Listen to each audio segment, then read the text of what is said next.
Vadodara municipal commissioner સાહેબને વિનંતી છે, કદાચ તમે નવા છો શહેરમાં, પરંતુ જે અધિકારીઓ છે, જે આ વિસ્તારના વોર્ડના જે લોકો છે, જે કોર્પોરેટરો છે, એ તો જૂના છે, એમને તો ખબર છે આ વિસ્તારની પરિસ્થિતિ શું છે. વાત કરીએ છીએ અમે રાજેશ ટાવર રોડની, ઝાંસીથી રાણીથી લઈને છેક હરિનગર સુધીનો જે રોડ છે, એક જ ચોમાસામાં એક જ વરસાદમાં કમર સુધીના પાણી હોય છે.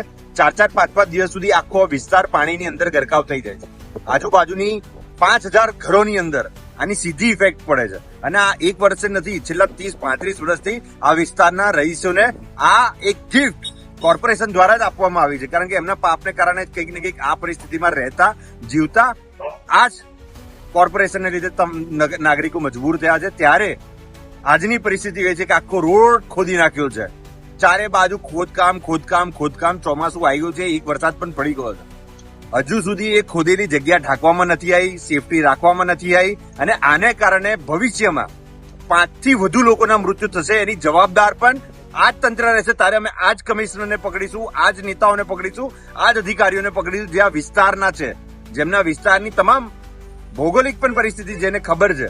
કારણ કે આ વિસ્તારમાં છેલ્લા ઘણા ટાઈમથી આ પરિસ્થિતિનું નિર્માણ થયું છે. લોકો અહીંયા ડરી રહ્યા છે બહાર નીકળતા. ખાડા એટલા ઊંડા ખોદેલા છે કે જો કોઈ ગયું તો જીવતો બહાર તો નહીં જ નીકળે. તો વિનંતી છે, કાં તો ચોમાસા પહેલા કામ કરી લો. ચોમાસા પહેલા બેહીને હવતિયા મારો છો, તમારા કોઈ નેતાઓ હોય તો રાતોરાત રોડ બની જાય છે. તો આ વિસ્તાર પ્રત્યે કેમ આવું વર્તન કરો છો એ ખ્યાલ નથી આવતો.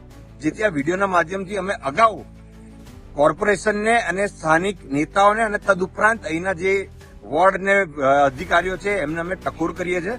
જો ચોમાસામાં કોઈની જાનહાની થશે તો એના સંપૂર્ણ જવાબદાર તમે લોકો રહેશો.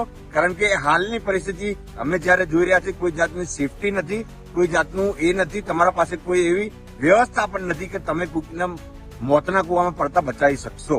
તો આ તમારા માધ્યમથી જે ઊભું કરવામાં આવેલું જે મોતવાળો જે વિસ્તાર છે એના પર થોડું ધ્યાન આપે એવી એક વિનંતી છે.